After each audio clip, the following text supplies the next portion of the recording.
Alors au niveau du quorum, on a 4 élus, alors 3 élus absents et une qui va arriver en cours. Ah, Jean-Luc est absent aussi? D'accord. Mais il n'a pas donné procuration par contre? D'accord.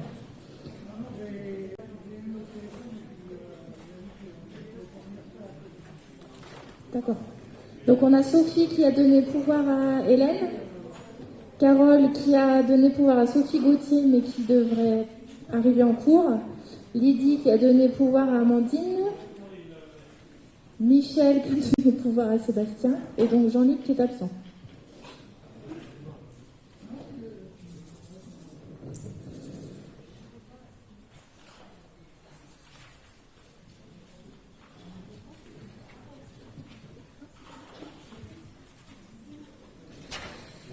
Alors, au niveau du dernier PV, est-ce qu'il y avait des remarques sur le PV du dernier conseil, du 8 février?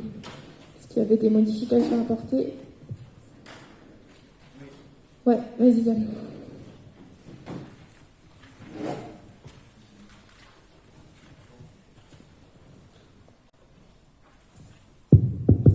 Oui, bonsoir. Oui, donc concernant le dernier PV, on avait fait une demande concernant le règlement intérieur, concernant les réseaux sociaux, en particulier la page Facebook. On a eu une réponse fin de semaine dernière via Sophie. Vous aviez été prendre contact auprès du juriste de l'AMF. Et donc selon ses propos, en l'état, il n'était pas possible d'utiliser la page Facebook. Sauf qu'on a été voir sur la page Facebook, et en fait, on n'a pas remonté depuis que vous êtes en place, depuis le mois de juin, mais on a fait les 3 derniers mois, et en fait, on a noté que sur au moins une demi-douzaine d'événements, ça rentrait pas dans le cadre légal de l'utilisation des réseaux pour, entre autres, l'opposition. Puisque si on reprend les termes de l'utilisation des réseaux sociaux, il faut que la publication donne des informations diverses portant sur les compétences exercées par la collectivité, budget, travaux, restauration scolaire, etc., etc. Par contre, les documents donc pratico-pratiques ou techniques, programmes de saison culturelle ou documents relatifs à des informations concernant des riverains sur des travaux en cours et tout, là d'accord, ça ouvre à un endroit pour qu'on puisse s'exprimer. Sauf que donc, comme je vous disais, sur les 3 derniers mois, on a vu que la municipalité avait utilisé à plusieurs reprises la page Facebook pour diffuser un autre type d'information qui rentre plus dans le cadre de l'information globale et générale qui concerne les compétences de la commune. Alors je ne vais pas tous les citer, mais c'est vrai que, par exemple, au mois de janvier, il y a eu l'agent information que vous aviez proposé, donc c'est vrai que c'est propre à ce que vous souhaitez mettre en place, mais c'est vrai que c'est pas d'information pratico-pratique pour les habitants. Également, par exemple, si on remonte un peu plus loin dans le temps, à la fin novembre, lorsque vous aviez fait un communiqué de presse suite à, on va dire, à l'histoire, entre guillemets, des boîtes mail. Donc, voilà, ce qu'on veut simplement dire, c'est que cet outil qui existe, il est utilisé aussi bien pour de l'information pratique et publique, comme l'a souligné Sophie, mais également utilisé pour mettre en avant et appuyer votre politique sur la commune. Donc à ce titre-là, et là on en revient toujours à cet article L2121 alinéa 7, l'opposition, j'aime pas ce terme-là puisqu'on a même demandé à ce qu'on ne l'utilise plus, mais l'opposition qu'on représente puisse utiliser donc cette page Facebook. Donc en l'état, si le règlement intérieur n'est pas modifié, en l'état, on ne validera pas, on ne votera pas la validation du PV du dernier conseil municipal. Voilà. Je ne sais pas si vous avez des choses à rajouter. Non. Je viens rajouter, en fait, il y avait 2 angles d'entrée. Il y avait l'angle du droit, ce que vient d'évoquer Yann, et puis après, il y avait l'angle politique, où vous évoquez le fait vous évoquez la démocratie participative, et en fait, ça, c'est un outil de démocratie participative, donc je me surprends à ce que vous nous le refusiez.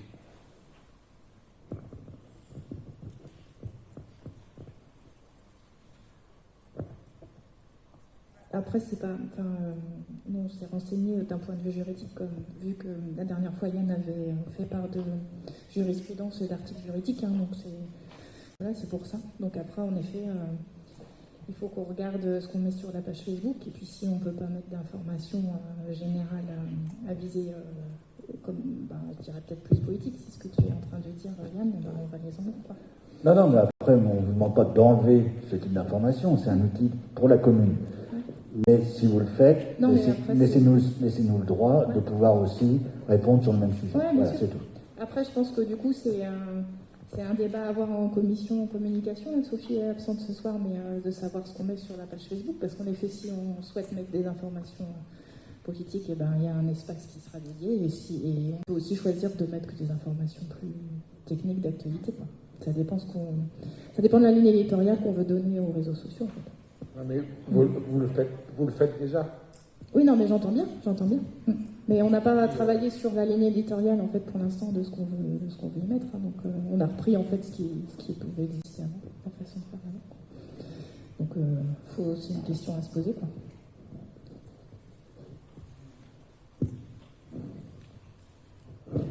Donc, du coup, il n'y a pas d'approbation du PV de votre côté, c'est ça, là? Ok. D'accord.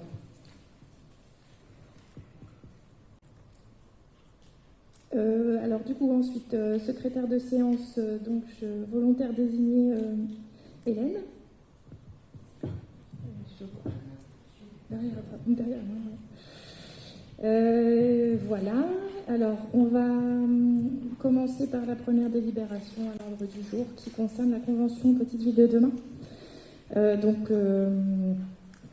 Comme vous le savez, on a été retenu au même titre que Ranceny et Vallon-de-l'Erdre à ce dispositif, donc qui est porté par l'Agence nationale de la cohésion des territoires et qui vise à revitaliser les villes de moins de 20 000 habitants qui exercent une fonction de centralité. Donc, c'est une convention qui est signée entre l'intercommunalité, les 3 communes, et puis les financeurs, donc principalement l'État, mais aussi les autres financeurs comme le Conseil régional et le Conseil départemental. Donc vous savez, ça nous permet d'avoir des aides d'abord en ingénierie, avec le recrutement d'un chef de projet financé à 75% par l'État. Des financements pour des mesures ciblées, et puis l'accès à un réseau. Et ça s'articule aussi avec des outils déjà existants, par exemple du conseil départemental, donc le soutien au territoire via la requalification des cœurs de bourg, mais aussi les dispositifs de la région, voire même aussi de l'État sur l'espace France Service, etc. Alors, cette convention-là, il y a une convention pour tout le monde, et du coup, on est en train de la finaliser sur ce qu'on vous a marqué là, donc les évolutions de la situation actuelle du territoire, sur aussi les dispositions pertinentes des documents d'urbanisme, la stratégie de revitalisation et les besoins en ingénierie. Dans la convention en question, que du coup vous n'avez pas, hein, là c'est une délibération de principe, l'idée c'est que ça puisse nous permettre de recruter le chef de projet. C'est comme on est plusieurs petites communes, petites villes de demain sur le 44 et sur le 49, l'idée c'est de recruter le plus vite possible de façon à ce qu'on en ait un voire deux. Donc dans la convention, on a des engagements réciproques, on a l'articulation justement avec les dispositifs déjà existants, et puis le pilotage qui est prévu via un comité de projet qui associe la Compa et les maires et les services évidemment.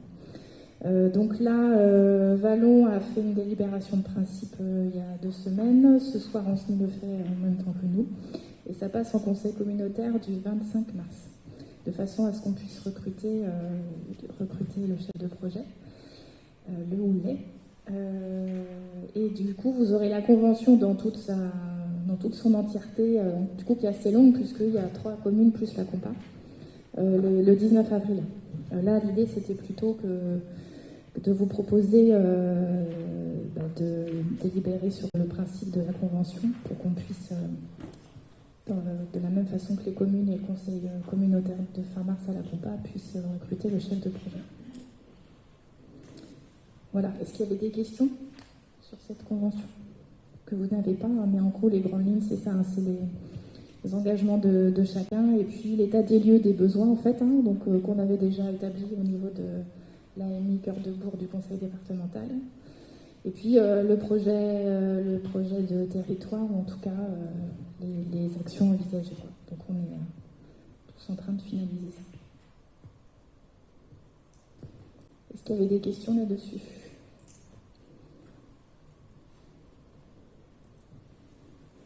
Alors du coup, je vous propose qu'on vote, qu'on délibère. Y a-t-il des abstentions? Des votes contre? Merci.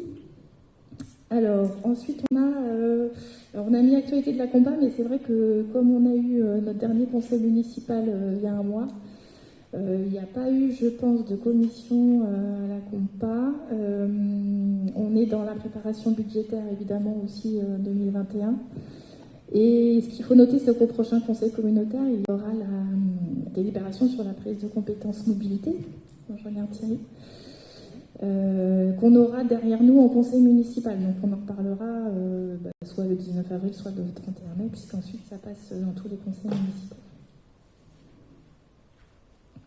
Voilà, est-ce qu'il y a des choses, est-ce que les délégués communautaires ont des actualités de la compa depuis la dernière fois?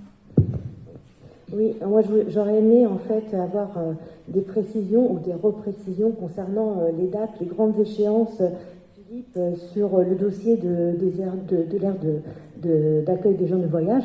Parce qu'en commission on en a parlé. Et en fait, de mémoire, vous deviez nous repréciser les différentes échéances, dont la prochaine, qui est le choix en fait par la compa du terrain.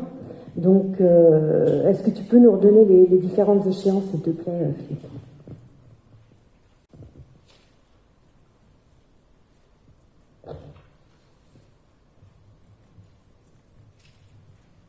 Aux prochaines commissions, on va travailler sur les pondérations avec les critères. Il faut que j'en prenne la feuille parce que c'est Dorothée qui l'a reprise. Alors, la précision, c'est que c'est pas la compa qui décide du terrain, c'est nous. On propose, mais justement, comme le dossier est repris à zéro, parce que justement, ça a été un point lors de la dernière commission aménagement, donc qui dit reprendre le dossier à zéro, ça veut dire aussi, on en a parlé, informer une nouvelle fois la population, mettre des dates effectivement de réunions publiques, etc. Et en fait, j'avais plus la chronologie en fait et les différentes échéances. Et je crois que la chronologie, on l'a pas fixée pour l'instant. C'est justement une des questions de la commission aménagement prochaine. La prochaine commission, on va déjà fixer les pondérations et on se fixera un calendrier. Mais pour ce que tu viens de me dire, on n'a pas effacé tout ce qui a été fait précédemment. Non, mais enfin, on représente quand même des nouveaux terrains, etc. Voilà. Donc, obligatoirement, il va y avoir une communication auprès de la population. Aujourd'hui, on n'a pas tant que ça de remis sur le grill. Donc, on va justement à la prochaine commission faire les pondérations, regarder si on est bien d'accord sur les critères de choix, qu'on se mette d'accord en commission. Et puis on établira un planning à partir de Mais c'est quoi la date auprès de la compa pour vraiment proposer le dossier, enfin proposer les terrains qu'on aura choisis? Aujourd'hui, je n'ai pas de date de proposer. J'aimerais bien que ça se fasse, bien entendu, avant la fin de l'année. On n'a pas une date précise pour le moment. Il y a une date pour justement qu'ensuite il y ait des subventions qui soient versées, qu'on rentre? Non, parce que le dossier a été engagé déjà. Donc il y a des subventions qui vont être acquises. Le fait que le terrain n'a pas été retenu, ça ne remet pas en cause le projet, c'est juste un autre choix de terrain qu'il faut qu'on fasse. Donc ça ne va pas bloquer les subventions. En fait, ce que la compa aurait souhaité, c'est qu'on mène de front le même travail avec l'INI, sauf que la différence avec l'INI, c'est qu'ils ont déjà le terrain. En fait, le terrain est décidé, et du coup, nous, comme on a ce travail-là de repartir à zéro, comme tu dis, on a forcément besoin de plus de temps. Du coup, il a été décidé de dissocier les deux dossiers en partant du principe qu'en effet, on aurait dans tous les cas les subventions en état. Voilà, donc il faut en effet établir ce calendrier-là de façon à ne pas perdre de temps non plus, mais les donner le temps, enfin voilà, entre les deux, quoi. Parce qu'il y avait quand même des dates. à la prochaine commission, on proposera des calendriers, on va y réfléchir, parce que bon, faut prendre le temps de faire bien les choses. Mais de mémoire, bon déjà le dossier était quand même relativement bien avancé malgré tout, hein, même s'il y a des modifications. Mais pour moi, ce qui me paraissait important, c'était de connaître la date butoir, justement, la date à laquelle on devait absolument présenter, et puis qu'ensuite on puisse vraiment, enfin, être sûr d'avoir les subventions. Mais si on repousse et puis que vous me dites que les subventions sont acquises, entre guillemets, il n'y a pas de souci. L'objectif, c'est qu'on fasse ça avant la fin de l'année, plus tôt si possible, hein, bien sûr, mais on se met une date butoir fin d'année. Mais vraiment butoire. Hein. Elle est mise par nous, hein, la compa nous met pas La forcément. compa nous a pas mis le couteau En fait, sur la ce qu'ils gorge. souhaitaient, c'était qu'on parte en même temps que Ligné, mais on a dit vu que la situation n'est pas la même, c'est vrai que ça aurait eu un sens de partir, enfin de faire mener parallèlement avec Ligné, mais on n'est quand même pas dans la même situation, hein, donc. Techniquement, franchement, les terrains, les aires sont relativement simples techniquement à faire, c'est assez similaire. Après, ce qui va bloquer, c'est peut-être les accès voiries, les réseaux qui vont complexifier un peu le dossier. Et sur les principes, ça reste, que ce soit Ligné ou Varane, ça ne changera pas grand-chose sur la structure du terrain, quoi. Les règles sont les mêmes. En gros, aujourd'hui, qu'est-ce qui retarde aujourd'hui ce dossier-là, enfin... Qu'on se mette bien d'accord sur les critères, c'est tout simplement. Et puis il y a aussi l'idée de bien recibler des terrains possibles, parce que même s'il y a peut-être des terrains qui sont à rajouter, c'est ça l'idée. À retravailler, quoi.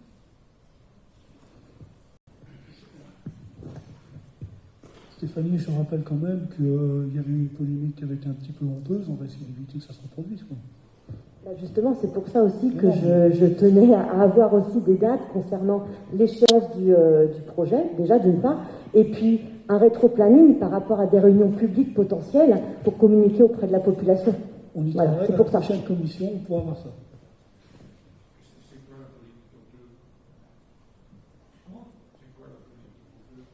Claude, tu te rappelles bien comment ça avait été houleux la réunion publique. C'était un peu lamentable quand même. Et c'était pas. Moi, c'est pas. Je t'accuse pas là-dessus, Claude. Je t'ai dit que la réaction du public avait été honteuse. On va essayer de s'y préparer pour éviter ça, c'est tout. Mais bien sûr, mais on va essayer d'atténuer, quoi.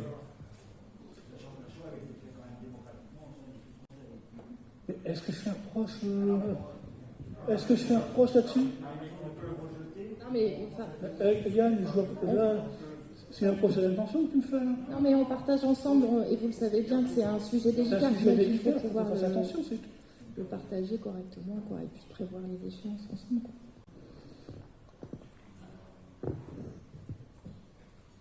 Est-ce qu'il y avait d'autres interventions sur l'actualité de la compa? Ok, merci. Donc on va passer au budget. Alors du coup, là on a plusieurs délibérations sur le budget primitif principal et budget annexe. Avant de passer la parole à Jean, je voulais rappeler que 2020, donc le budget a été voté par l'équipe précédente, hein. Mais c'est vrai qu'on a une situation fragile là, qui est donnée par le rapport du trésorier, hein, donc qui est très factuel. Et on a quand même essayé de baisser les dépenses de fonctionnement. Il y a aussi la crise qui fait qu'on a un résultat qui est meilleur. Et puis on a essayé d'émarger à des dispositifs qui nous permettront d'avoir des recettes, on y compte bien, donc Petite Ville de Demain en fait partie.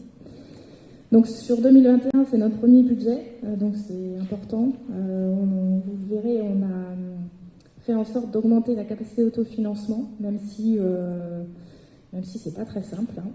Mais on a souhaité ne pas avoir un budget en 2021 qui obère les suivants, en tout cas plutôt qu'il le prépare. Et puis de se mettre comme objectif en 2021 de faire un PPI, PPF, un plan de prévision de fonctionnement et d'investissement, de façon à prévoir la déclinaison de notre projet sur tout le mandat. Voilà, donc je passe la parole à Jean sur le vote des taux. Bien, bonsoir à tous. On va commencer par le vote des taux. Donc, suite à la réforme de la fiscalité locale, la taxe d'habitation, c'est résidence principale, donc continue à s'acquitter 20% des foyers fiscaux. donc devient un impôt d'État, et donc il va y avoir un transfert qui va se faire, un glissement. La dite réforme est initiée par la loi de finances de 2020, comme le stipule votre document. Et donc, un dispositif de réaffectation des ressources en remplacement de la taxe d'habitation sur les résidences principales. Ce dispositif donc, prévoit un transfert de la part départementale de la taxe foncière sur les propriétés bâties vers les communes. Le taux départemental de 2020 s'ajoutera au taux communal de la taxe foncière bâtie 2020, et ce taux sera donc majoré, deviendra le taux de référence pour le vote des taux de 2021. Alors, concernant leur sens, le taux de référence 2021 de la taxe foncière bâtie de la commune s'établit comme suit. Donc la taxe foncière des propriétés bâties, 17,88%, plus la taxe foncière des propriétés bâties du département, 15%, donc ce qui fait un total de 32,88%. Donc il est proposé au conseil municipal, conformément à la proposition de la commission finances, d'augmenter le taux de 1%. Donc de fixer le taux 2021 comme suit, taux de la taxe foncière bâtie 33,21 et taux de la taxe foncière non bâtie 49,49.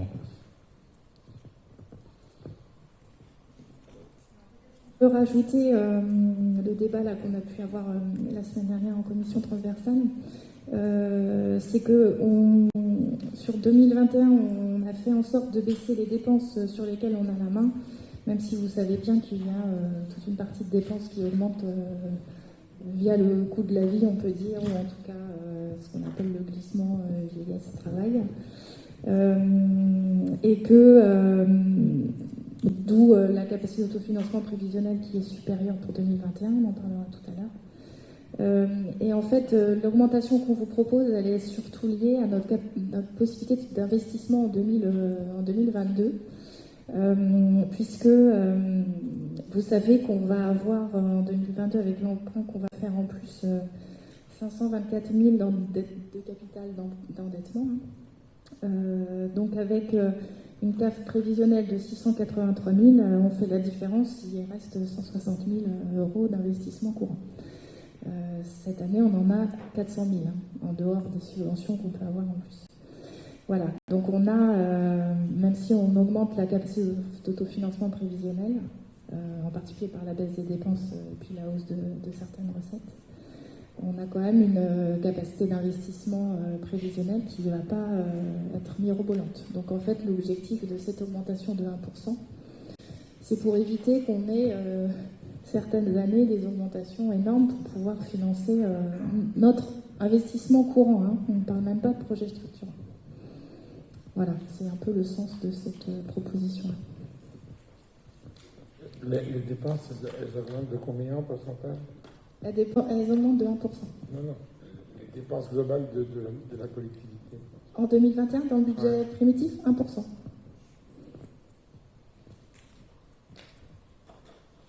Ouais, vas-y, Pascal. Comment vous répartissez les 1% sur le foncier non bâti et le foncier bâti?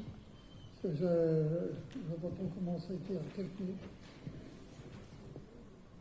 Tu veux dire Parce qu'on est à 32,88 et 17,88, mais après on dit donc qu'on augmente de 1%. Oui. Et après je vois le taux est à 33,21 et 49,49. Alors qu'avant on était à 49, et c'est réparti de quelle façon?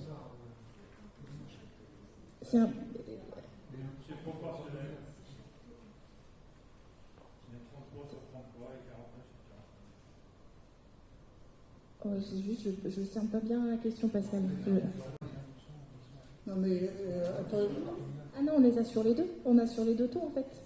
Les 1%. Mais c'est là que j'arrivais pas à comprendre parce que quand je faisais le calcul, mais bon, c'est pas grave. Hein, ça doit être bon, hein, je pense. De quoi?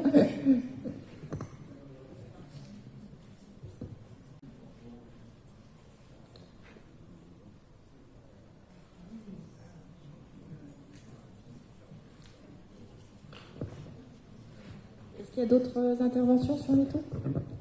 Mais juste, moi, peut-être que j'avance le dossier, mais quand tu dis que les charges ont augmenté de 20%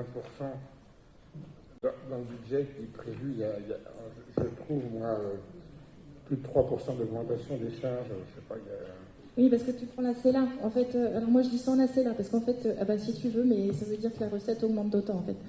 En fait, sur les dépenses réelles, on a une augmentation de 66 000 euros. Si tu prends la CELA, il y a 322 000, en effet. Mais comme on l'a en recettes et en dépenses, moi je l'enlève la CELA. Est-ce qu'on l'avait l'année dernière? Est-ce qu'on l'avait l'année dernière dans les dépenses? Ah bah la CELA, non, on ne l'avait pas mise l'année dernière. On avait une charge de la CELA pour prendre... Non, c'est la seule année où on ne l'avait pas mise. Chaque année, on l'avait mise. 50 000 euros, à peu près ça. Non, c'est 256 000 euros, la CELA, en fait, en dépenses et en recettes. Tu sais, il y a les 175 000 euros du département et les 79 000 de la commune. Mais alors, si tu prends ça, c'est sûr que si tu prends la CELA, on doit être à 3%, mais moi je l'enlève parce qu'on a autant en recettes, tu vois, ça, on peut, puis du coup ça brouille un peu la réelle augmentation, quoi.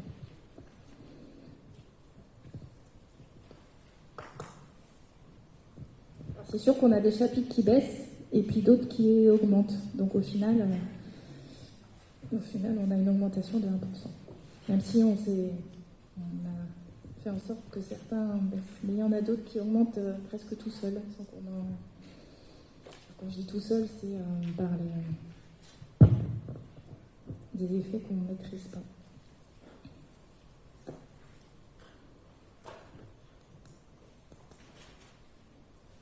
Est-ce qu'il y a d'autres interventions? Juste sur une intervention sur le vote. C'est une décision de la majorité, donc sur cette DM, on s'abstiendra.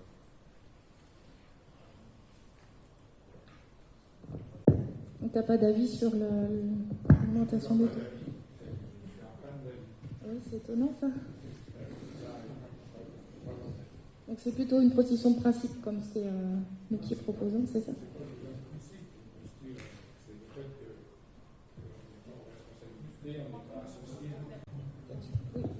On n'est pas en responsabilité, on n'est pas associé, donc à partir du moment où c'est pas... Donc on prend acte et puis c'est comme ça. Alors vous n'êtes pas associé, alors que vous ne soyez pas en responsabilité, ça on est d'accord. Vous n'êtes pas associé, il y a la commission finance, il y avait la commission transversale, on a débattu, ça vous pouviez intervenir. Ça c'est certain. Après, voilà, c'est votre choix, ça reste bien. Est-ce qu'il y a d'autres interventions sur les taux?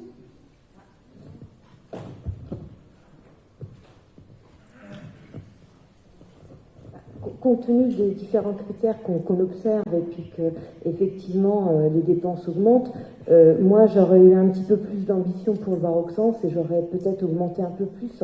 En fait, là c'est à titre, c'est juste une remarque, dans le sens où si on sait qu'à un moment donné c'est peut-être un peu compliqué, il faut peut-être mieux y aller par étapes. Alors 1% pour moi ça me semble vraiment anodin en fait. Donc, je serais peut-être allée déjà par 2%, et puis voilà. Mais bon, ça c'est ma réflexion personnelle, parce qu'on sait qu'on va avoir besoin à un moment donné, donc d'augmenter les taux. Donc peut-être au lieu d'augmenter brutalement, d'y aller un petit peu plus offensivement, et puis avoir aussi un peu plus d'ambition entre guillemets pour le projet politique de Baroque Sens. Voilà. Ouais, c'est vrai que c'est une question qu'on s'est posée, parce que un point d'impôt c'est 20 000 euros, vous savez bien. Après, vous savez aussi qu'il y a 67% des ménages qui sont pas imposables, donc ça veut dire que ceux qui le sont sont déjà par ailleurs souvent sollicités. Et puis c'est quand même une année particulière, cette année Covid, donc avec des situations sociales à prendre en compte malgré tout. Donc voilà, c'était un peu...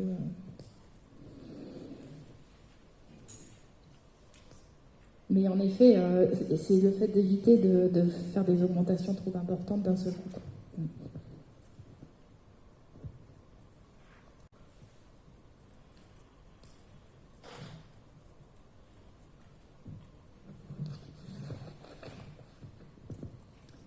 Est-ce qu'il y a d'autres interventions là-dessus? Je vois que Carole est arrivée, donc du coup, elle va pouvoir voter. Bon, je propose qu'on passe au vote, du coup. Alors, donc le vote, c'est qu'on vous propose d'augmenter les taux de 1%, les taux de la taxe foncière bâtie et non bâtie. Qui s'abstient? Merci. Alors, ça fait 4, c'est ça? Est-ce que ça fait bien 4? Je ne sais pas si j'ai vu tout le monde. Ouais, madame la secrétaire. Qui vote contre?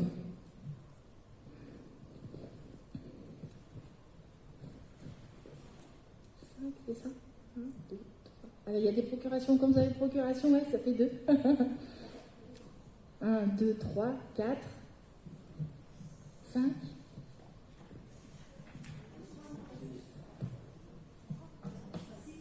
6. D'accord, 6. Donc 4 abstentions et 6 contre. Merci. Alors ensuite, on passe aux autorisations de programme. Vous savez, c'est les projets structurants en investissement. Il y a 2 mises à jour.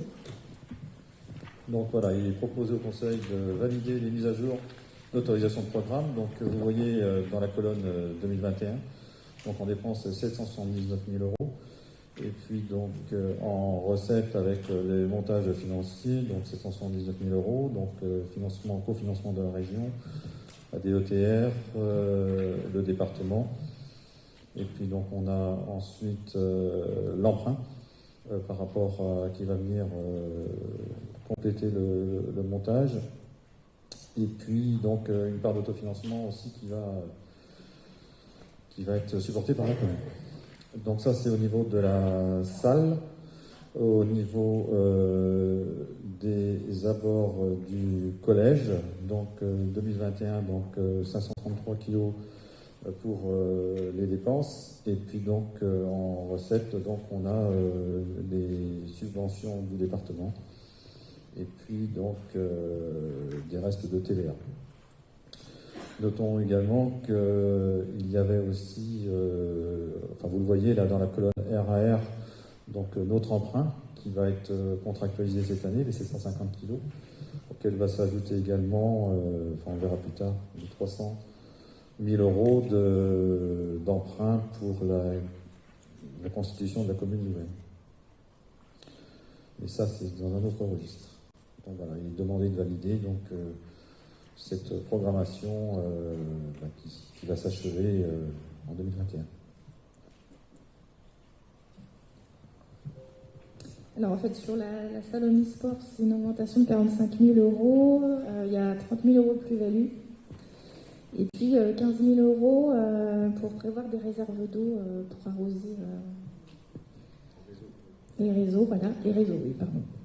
Et puis sur les abords du collège, donc c'est aussi une plus-value de 50 000 euros.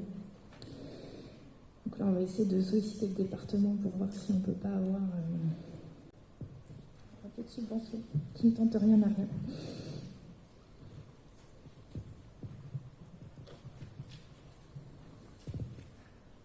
Bon, je vous propose de passer au vote. Est-ce qu'il y a des questions d'abord? Non, donc on va passer au vote. Qui s'abstient?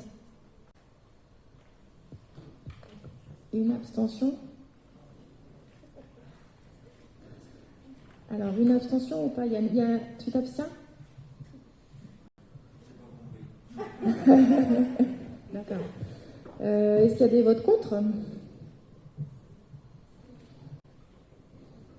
2, c'est ça? 2 votes contre. Merci. Alors ensuite, le budget principal et le vote du budget primitif. Alors concernant la proposition du budget principal, donc il a été présenté aux élus lors de la commission transversale et donc à la commission finances. Donc vous en avez les grandes lignes sur le tableau sous vos yeux. Donc les charges à caractère général, donc au chapitre 11, donc 2 100 000. Donc là, bon, effectivement, il y a des charges immuables qui augmentent avec les fluides. Les charges de personnel, donc au chapitre 12, donc elles augmentent aussi de façon annuelle, puisque le GVT, le glissement vieillesse technique, là, engendre 50 000 euros en supplément. Donc ça, ce sont les principales charges qui évoluent. Ensuite, on va retrouver au chapitre 66 les charges financières, donc, qui prennent en compte effectivement donc, des emprunts qui s'estompent, mais on va contractualiser donc 1 095 000 d'emprunts supplémentaires, donc qui va générer forcément des intérêts, enfin des intérêts, oui. Voilà, ensuite, donc, on a le virement de la section investissement à la section investissement, donc 523 kilos. Et puis, donc, on a un budget qui s'établit au niveau dépenses à 8 831 000 euros. Parallèlement à ça, donc, on va retrouver des recettes. Donc, on a des jeux d'écriture avec des atténuations de charges. Ensuite, on a donc les produits des services. Donc, comme vous le voyez par rapport au compte administratif qu'on avait présenté le mois précédent, donc une réaffectation, entre guillemets, une régulation en tenant compte un peu d'une année plus normale, hein, puisque les 378 000 euros avaient été impactés par la crise sanitaire. Ensuite, les impôts et taxes, sont dans le même ordre dit, même échelle. Et puis donc ensuite les dotations et participations, donc là elles augmentent, donc vous le voyez. Donc ce qui nous permet d'équilibrer, ce qui nous permet d'établir donc un montant des recettes de 8 831 000. Donc le budget de la section fonctionnement s'équilibre à 8 831 000. Juste une petite précision sur l'excédent antérieur. Vous vous souvenez que la fois dernière, on a voté l'affectation du résultat. Donc le fait que le résultat en 2020 ait été supérieur, là on l'a dit, hein, c'est lié au premier confinement surtout, et puis donc à certaines baisses de dépenses et d'augmentation de recettes aussi. Je voudrais quand même préciser ici que ça a permis donc d'avoir un meilleur résultat. Donc un résultat, vous vous souvenez, de 2,4 millions quand on ajoute l'excédent antérieur. Heureusement, puisqu'on avait un déficit, je ne sais pas si vous vous souvenez, en investissement d'1,67 million. Donc c'est ce qu'on réaffecte, ce que vous allez voir tout de suite en investissement. Donc ce bon résultat 2020 qui est exceptionnel, parce que dû à une année exceptionnelle en partie avec le Covid, nous permet de diminuer le déficit d'investissement qui, comme vous l'avez vu, était assez énorme, hein, 1,67 million. Sachant que, comme dit Jean, dans les restes à réaliser, en plus, on avait donc un emprunt qui n'avait pas été effectué, donc on va effectuer en 2021. Voilà. Oui, c'est sûr, ouais, sur l'autorisation de programme pour la salle de sport. Oui, c'était en reste à réaliser, hein, ouais. Non, mais du coup, on avait quand même un déficit d'investissement de 2,4 millions, quoi. Ouais. Et du coup, moi, ce que je tiens quand même à préciser, c'est que vous voyez que l'excédent antérieur, on le baisse, hein. On y passe de 1,5 million à 1,4 million. Bon, il y a une écart de 160 000 euros, justement pour limiter le déficit d'investissement. Le déficit d'investissement prévisionnel, ça correspond au virement à la section d'investissement qu'on a plus haut, là, qui est de 523 000. Donc on sait déjà, puisque ça ne s'exécute pas, on sait déjà qu'on aura ce déficit d'investissement-là l'année prochaine.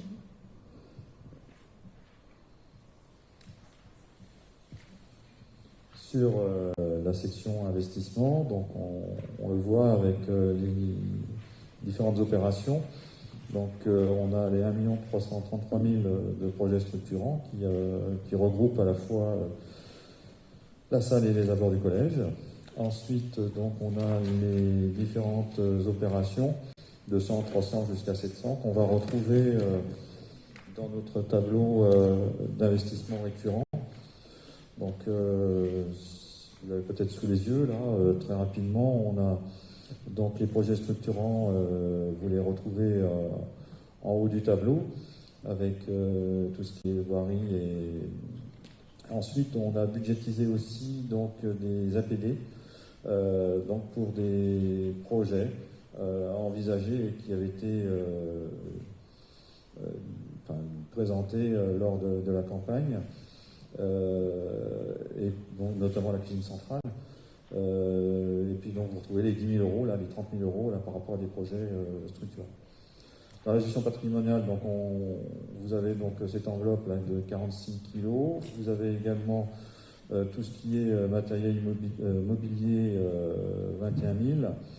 Ensuite, vous avez tout ce qui est bâtiment, 78 900 euros. Les espaces verts, 70 000 euros. Les réseaux, 20 000. Voilà. Donc ensuite, on a un autre montant de 55 kilos pour l'acquisition foncière. Et puis 80 000 euros pour l'animation du territoire. Budget accessibilité avec 119 000 euros. Et puis des études qui portent pour des aménagements futurs. Voilà, donc principalement. À noter également que vous avez une ligne sur le plus avec une mise en compatibilité et puis donc de la signalétique. Voilà un peu les principales opérations. Ensuite, vous avez, revenons donc à notre tableau principal d'investissement avec le remboursement d'emprunt de 472 kilos, qui est en augmentation avec la contractualisation de l'emprunt qu'on vous a indiqué tout à l'heure. Voilà, donc pour un montant de dépenses des investissements de 6,5 millions. De l'autre côté, donc on va retrouver le financement avec les recettes qui viennent en face. On va retrouver aussi la contractualisation de notre emprunt et pour équilibrer donc sur 6 530 000.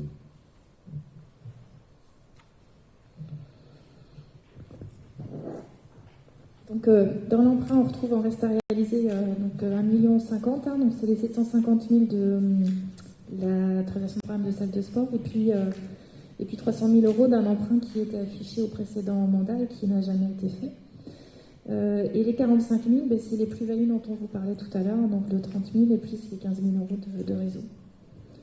On retrouve en 1068 en recette toujours l'excédent de fonction dont on parlait tout à l'heure, qui est issu du résultat, qu'il fallait absolument couvrir pour absorber le déficit d'investissement. Et donc moi je tenais à préciser que sur hors projet structurant, donc tout ce qui est entretien courant, on est en effet à 725 000 euros possible cette année. Je veux juste attirer l'attention que dedans il y a 200 000 euros de reste à réaliser 2020, que j'espère on n'aura pas en 2022, en tout cas qu'on n'aura pas de reste à réaliser 2021 sur 2022. Et on a une enveloppe qu'on a remis au pot commun puisque l'investissement n'avait pas besoin d'être fait, qui est à peu près de 160 000 euros sur la toiture de la routière. Donc ces deux éléments-là, les 167 et les 200 000, on ne les aura pas l'année prochaine. Donc d'où l'intérêt un petit peu du débat qu'on avait tout à l'heure d'augmenter notre CAF pour pouvoir rien que faire les entretiens courants. Voilà. Et sur la partie budget primitif par rapport à la prospective qui a été faite au précédent mandat, mais qui va être à refaire par nous. On augmente la CAF prévisionnelle de 80 000 euros. Donc c'est à noter aussi. Et pareil par rapport à ce qui était prévu en 2019.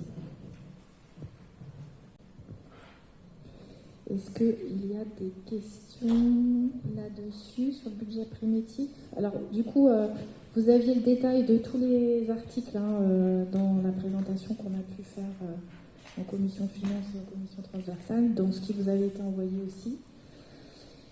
Vous savez que quand on change d'article, quand on a des changements d'article, on passe ça en délibération. Donc ça, on est forcément à le voter. Ce que je souhaite, moi, c'est que quand on change à l'intérieur d'un article, le détail que vous avez eu, que ce soit porté en arbitrage à la commission finance et en bureau municipal, pour que tout le monde puisse bien le partager, y compris les restes à réaliser 2020. Parce qu'on a une enveloppe quand même de 200 000 euros de restes à réaliser 2020. Donc il faut pouvoir, si pour une raison ou pour une autre, il y a un changement par rapport à ce qui était prévu, qu'on puisse le partager. Donc, c'est ce qui est mis. C'est ce que vous avez sur la délibération. Et s'il y a des questions sur le fonctionnement et l'investissement, ou les deux, ou un des deux, et les deux.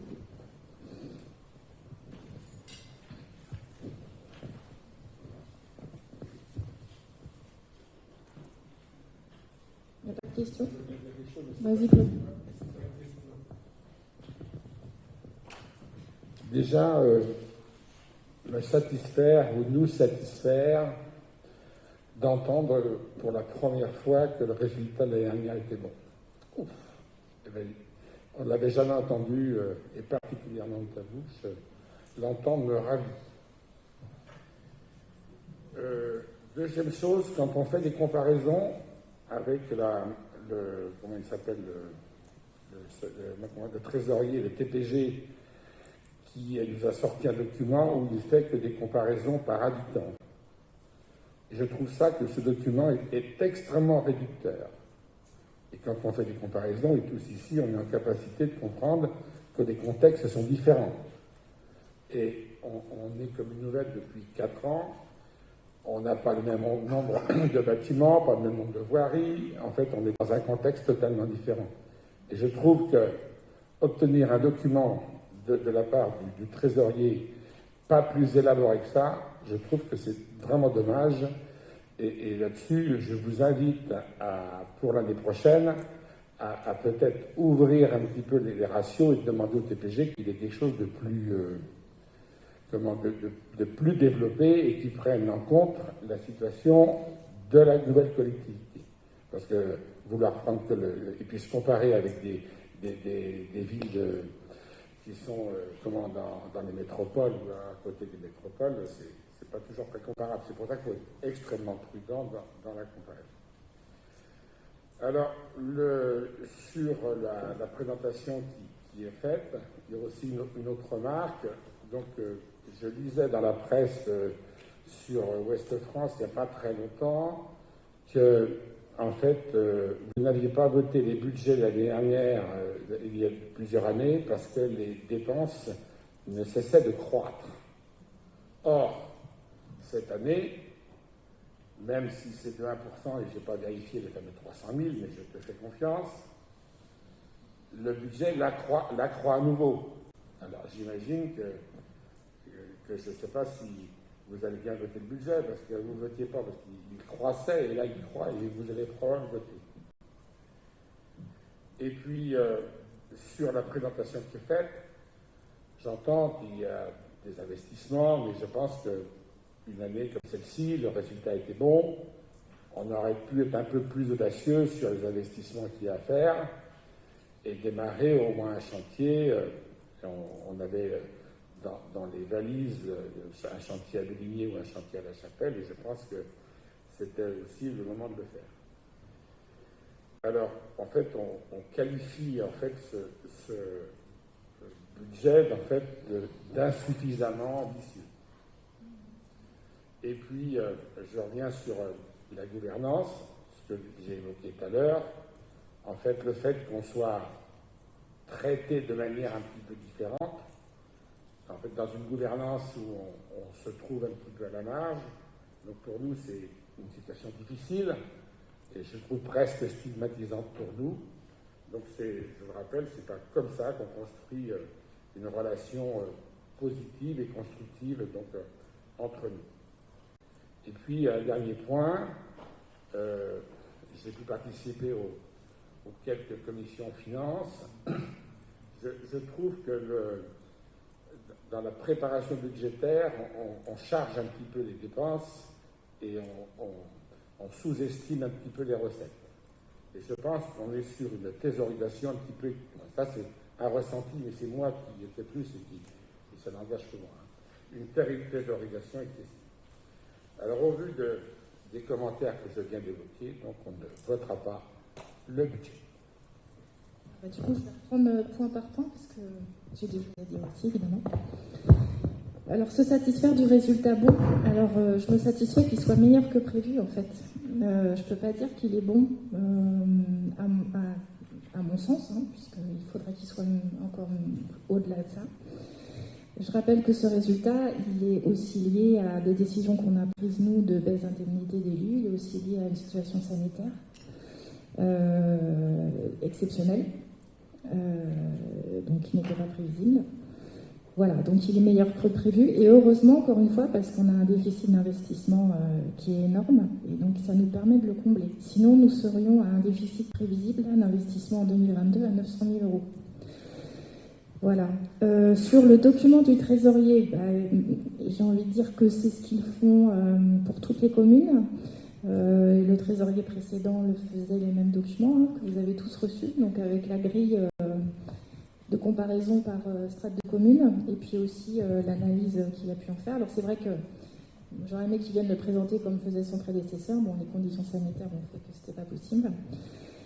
En effet, je suis d'accord avec toi qu'il faut prendre tous les éléments de la commune nouvelle, plus de voiries, plus de bâtiments, ça c'est certain. On n'a pas les mêmes recettes que... C'est pour ça que se comparer en SNI, c'est toujours compliqué, puisqu'il n'y a pas les mêmes recettes et pas les mêmes dépenses. Par contre, en se comparant à Vallon, qui a les mêmes problématiques que nous, ils ont une CAF-net bien meilleure. Donc ça dépend à qui on se compare, c'est certain.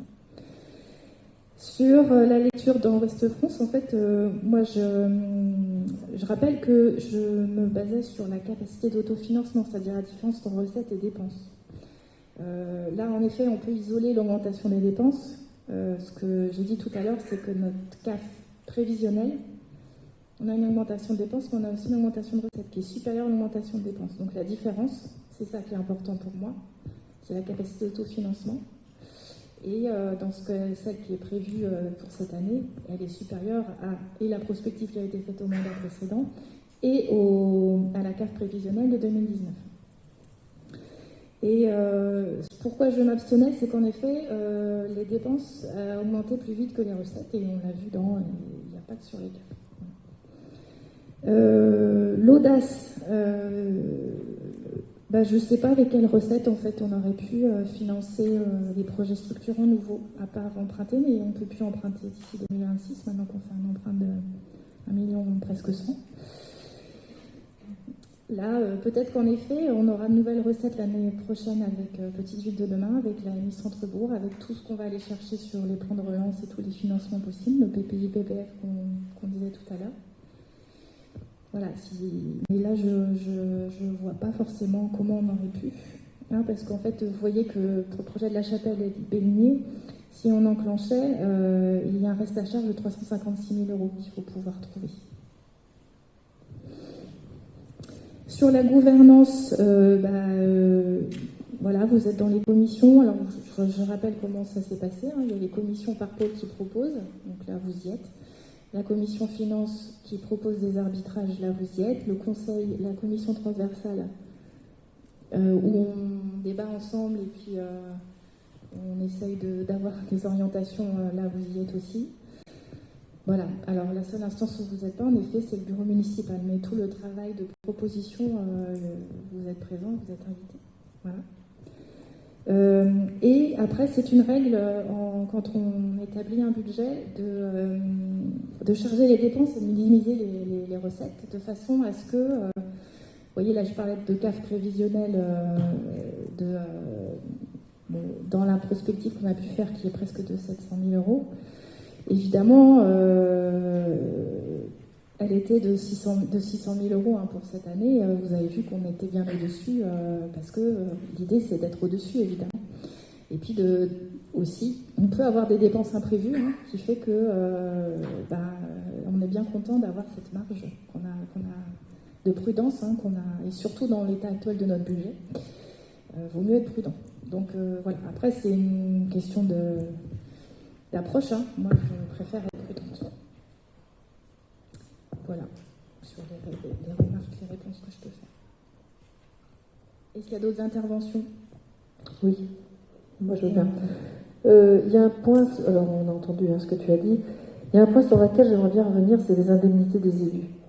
Parce qu'on entend ça régulièrement, et je trouve que à notre place, c'est assez suspicieux parce qu'on ressent ça. Voilà, quand on a créé la commune nouvelle, chaque commune est arrivée avec ses maires délégués, avec ses adjoints, Et les indemnités, vous le savez, sont faites en fonction de la STRAS de chaque commune. Donc on a aussi voté, lors de cette création, de passer, par exemple, les maires de petites communes qui étaient à 400-500 euros à 1000 euros. Donc il n'y a pas eu de... Ça s'est fait, hein, c'est passé en vote favorable. Donc il y a eu aussi toute cette volonté d'augmenter les élus, mais tous les élus confondus qui étaient sur l'ancien mandat, sauf une élue qui a descendu ses indemnités. Donc je pense qu'aujourd'hui, la baisse des indemnités, ben, on y contribue aussi. Bon, après, on n'a pas de délégation, ça, pas de souci. Mais je voudrais que... C'est assez dérangeant d'entendre ça, les indemnités des élus, parce que moi, je le ressens vraiment comme si on avait eu une indemnité je dirais, pas légale. Donc je pense qu'il faudrait quand même aussi mettre un petit bémol là-dessus. Et voilà, je pense que c'est important. Aujourd'hui, il y a aussi des indemnités en fonction de la STRAS. On les respecte, mais voilà, j'aimerais qu'on fasse un petit peu attention à ça. Merci. C'est pas du tout notre intention de dire que c'était pas légal. Ça, pas du tout, parce que ça l'était, évidemment. Et puis sur ceux qui ont accepté d'augmenter, j'étais la première à pas le faire, mais à pas le souhaiter. Mais si je le faisais, tout le monde baissait. Donc c'est sûr que c'était compliqué. Après, c'est pas du tout des jugements sur l'indemnité des élus de l'ancien mandat, parce que tout le monde a travaillé, tout le monde les méritait. C'est pas le sujet. Hein. Le sujet qui s'est posé à nous, c'est justement en sachant les capacités financières de la commune, il fallait pouvoir... c'est une question strat, mais là, on pouvait avoir droit à ces 215 000 € là d'indemnité, même si on avait beaucoup moins d'élus, ça on a pu déjà en discuter. On pouvait même avoir plus. Mais nous, on était plutôt sur l'optique de diminuer pour dégager de la capacité d'autofinancement. C'est des choix, hein, après voilà. Il n'est pas dit qu'on ne l'aurait pas fait aussi. Ah bah tout à fait. Voilà, c'est ça. L'enveloppe avait été mise à un certain niveau, mais il n'avait pas été... on ne peut pas soupçonner... Mais c'est assez... Voilà, je trouve que c'est assez dérangeant. On ne dit pas que vous ne l'auriez pas fait. On ne sait pas ce que vous auriez fait de toute façon. Voilà. Non, mais on dit que le résultat qui a été fait en 2020, il est dû aussi à ça. Objectivement, c'est factuel. Oui.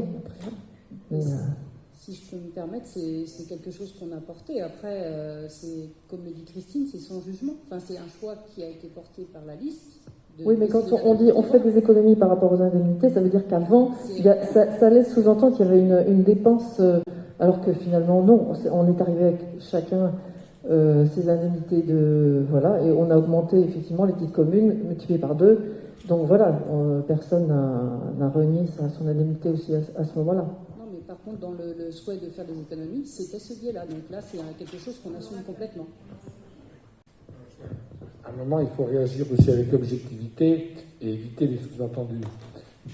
Parce qu'en fait, c'est ce que dit Marie-Madeleine, en fait, je ne doute pas, mais le sous-entendu, notre sous-entendu, il est celui-ci, en fait.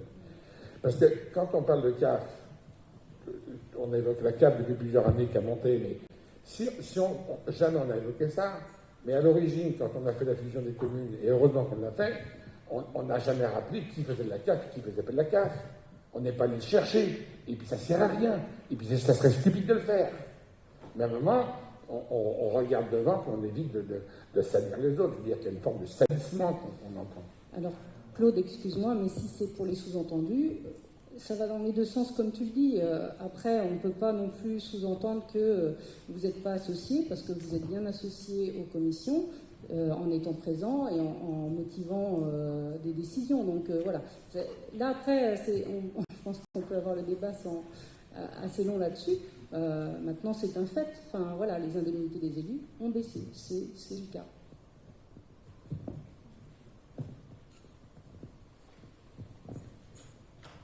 Est-ce qu'il y a d'autres interventions? Vous êtes frigorifiés. Je le suis, en tout cas. Bon, bah, du coup, on va passer au vote. Donc, sur le budget primitif du budget principal, fonctionnement investissement, qui s'abstient? Qui vote contre? Merci. Alors, on passe au budget annexe. Donc, on va commencer par le budget du lotissement de l'étang. La proposition du budget annexe de l'étang a été présentée donc en commission transversale et commission finance. Vous avez donc la section fonctionnement, donc qui s'équilibre à 105 000 euros. Donc pas de modification particulière. Et puis donc la section investissement, donc qui est à 143 000 euros. Donc pas de modification sur ce budget. Donc il est proposé au conseil municipal d'adopter donc le budget primitif du lotissement de l'étang pour un montant de section de fonctionnement de 105 000 euros et pour la section d'investissement de 143 000 euros. Alors, je veux juste intervenir sur tous les budgets annexes et puis en fait sur lesquels il n'y a pas d'enjeu politique. Hein, donc ce qu'on voulait d'abord, c'est saluer le travail des services, que c'est avant tout un travail des agents, saluer leur bon travail et dire qu'en fait, sur tous ces budgets-là, on s'abstient, donc on soutient du coin de la bouche. C'est toujours la position de principe, en fait, de tout à l'heure, quoi. Alors, tu as raison, Claude, on peut vraiment féliciter les services, parce qu'il y a eu un sacré boulot, et on en a les témoins avec Jean, un gros boulot, qui est vraiment très appréciable pour nous, dans les délais qui étaient fixés, dans la prise de connaissance des nouveaux élus aussi. Alors, sur le budget lotissement de l'étang, est-ce qu'il y avait des remarques? Sinon, à part celle-là. Bon, on va pouvoir passer au vote, du coup. Qui s'abstient? Qui s'oppose? Merci. Alors ensuite, bâtiments et services. Alors la proposition du budget sur les bâtiments et services donc, a été présentée également dans les différentes instances. Donc il regroupe à la fois donc, tout ce qui est cabinet médical, gendarmerie, tous les bâtiments publics destinés à l'administration, poste. Donc le budget de fonctionnement s'équilibre à 170 000 euros.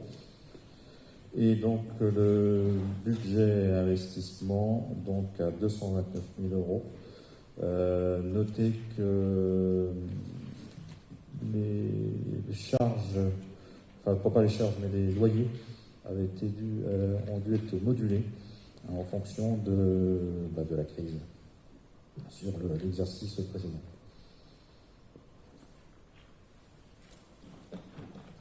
Et puis également, une autre chose aussi, vous voyez 70 000 euros là, dans le budget investissement. Donc ça correspond à l'éventualité d'une vente auprès d'un locataire, Time Poly. Vous voyez en chapitre 13.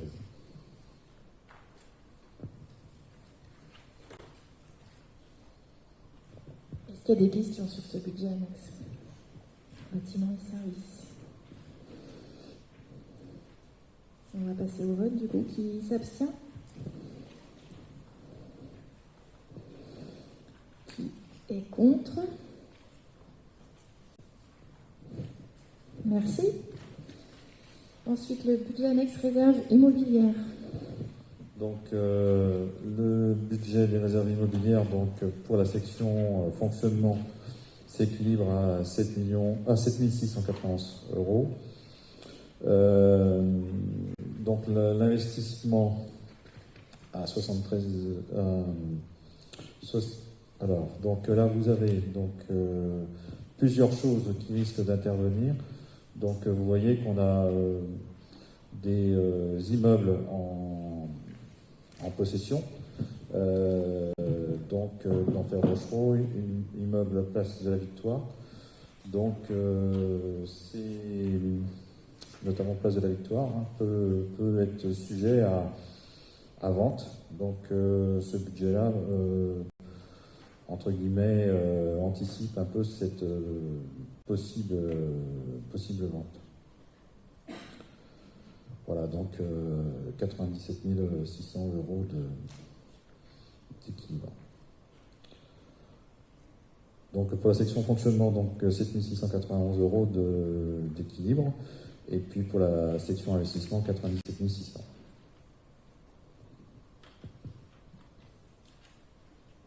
Alors, est-ce qu'il y a des questions sur ce budget réservé immobilière?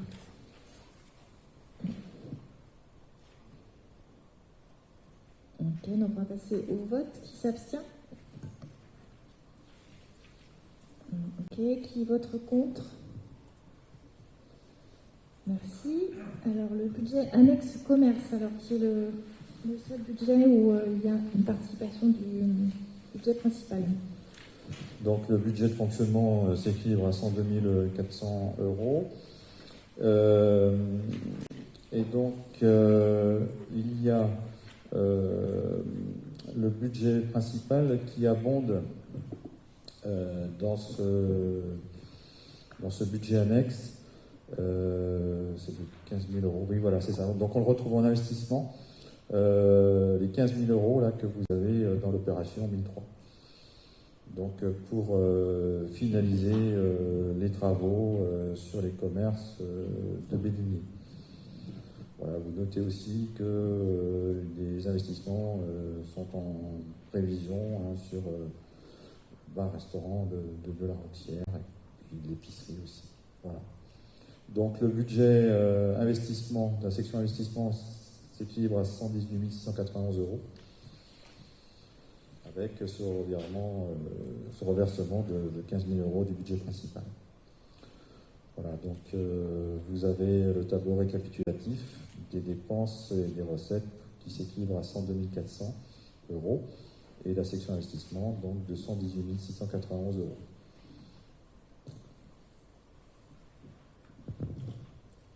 Est-ce qu'il y a des questions sur ce budget annexe?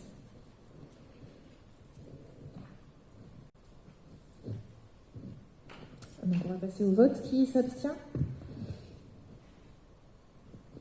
Qui vote contre? Merci. Alors ensuite, on a la suppression d'un budget annexe. Voilà, donc par délibération, donc en date du 6 novembre 2017, le budget annexe de la ZAC de la carterie avait été créé dans le but de suivre spécifiquement l'opération des terrains situés à la carterie. Ce budget n'a jamais servi et aujourd'hui n'a plus d'utilité, donc il est proposé de le supprimer. Donc la décision qui est soumise au conseil municipal, c'est d'annuler ce budget annexe de la ZAC de la carterie.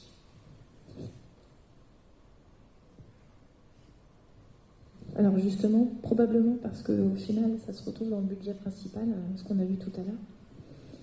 En tout cas, pour la partie galaiserie. Ce qu'on a vu tout à l'heure, c'est bien pour la commercialisation de la galaiserie. Voilà, est-ce qu'il y a des questions? Non. Donc, on va passer au vote. Qui s'abstient? Pardon. Qui vote contre? Merci. Après le budget des PUP, projets urbains partenariaux. Voilà, donc il y a plusieurs opérations qui sont en cours sur la commune. Donc la commune a signé 3 projets urbains partenariaux. Afin de suivre au mieux les travaux correspondants, il est proposé de créer un budget annexe, PUP, projet urbain partenariaux. Donc il est proposé au Conseil de créer ce budget. Donc c'est la première décision qui vous est soumise. C'est vrai que là, on crée ce budget-là, donc vous allez avoir le détail après. Parce qu'au final, on a les dépenses et les recettes. La différence, c'est que les recettes ne viennent pas la première année, mais elles peuvent être sur plusieurs années, vu les conventions qui ont été signées. Du coup, ça fait l'objet d'un budget annexe, c'est pas dans le budget principal. Est-ce qu'il y avait des questions sur ce budget annexe PUP? Ok, donc on va passer au vote. Qui s'abstient? Qui vote contre? Merci. Donc le détail maintenant du budget. Voilà, donc vous avez dans le document qui suit le détail du budget qui s'équilibre en section investissement de 140 000 €. Je vous rappelle qu'il y a 3 projets qui sont en cours, Salamandre, Océane et Chêne. Pour l'instant, donc, il n'y a pas de recettes, donc c'est des opérations qui vont être amenées à s'étaler dans le temps. Donc, section de fonctionnement donc, au point mort, et donc la section investissement qui s'équilibre, enfin budgétisée à 140 kilos pour l'instant, 140 000 euros. Est-ce qu'il y a des questions sur ce budget? Pas de questions, donc on va procéder au vote. Qui s'abstient? Qui vote contre? Merci. Et la dernière délibération concernant le budget, c'est une demande de subvention utile, donc c'est la dotation à l'État pour l'investissement concernant les outils de mobilité. Comme on l'a dit tout à l'heure, effectivement, notre commune est assez étendue. Donc, des problématiques de mobilité sont repérées depuis longtemps sur la commune comme un frein à l'accès majeur des services, des droits, etc. C'est dans ce contexte et afin de soutenir le développement du parc de véhicules mis en location à des prix modiques par EVI, Air Driver Initiative, et dans le cadre du réseau mobilité que la commune souhaite installer un garage de stockage sur la commune déléguée de Béligné pour favoriser la mise à disposition de véhicules destinés donc effectivement aux populations et aux habitants qui en ont le besoin. Donc le budget s'établit à 37 000 euros avec donc la construction en prévision d'un garage et puis donc avec le montage financier en termes de recettes de 29 600 euros de l'État avec le plan de relance et puis des subventions autres de 29 600 et le reste à charge de la commune de 7 400. Donc l'État encourage avec le plan de relance et donc il est proposé donc au conseil municipal de solliciter le concours de l'État à titre de dotation de soutien à l'investissement, la DSIL, plan de relance à hauteur de 29 600 euros et autorise le maire donc à déposer le dossier de demande de subvention correspondant pour boucler le montage financier de ce dossier.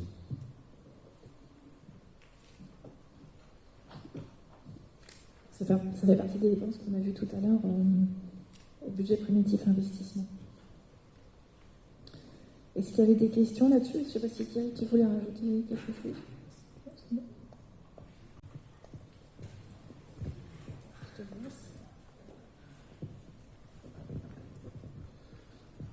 Alors oui, c'est en fait on voudrait faire un maillage plus important sur le Loire-Auxances au niveau des outils de mobilité, parce que là le fait d'avoir un garage seulement sur Varade complexifie un petit peu la mise à disposition de véhicules pour les personnes en ayant le plus besoin. Donc là l'objectif est vraiment d'avoir un meilleur maillage et de pousser aussi au niveau de la compa avec la future compétence mobilité qui sera sans doute prise à fin mars, d'avoir un maillage sur l'ensemble du pays d'Ancenis plus important. Puisque on voit que c'est une problématique pour Loire-Auxances, mais c'est une problématique aussi pour d'autres communes, entre autres du nord de la Compa. Alors pour l'instant, on a étudié plutôt une localisation auprès de l'EAG pour avoir de la Prébaron, excusez-moi. Désolé. Pour avoir une position un peu centrale et puis on a des grosses parties parking là, qui peuvent être utilisées. Et puis la proximité de la Prébaron permet aussi de connecter plus facilement au niveau électrique et les connexions réseau.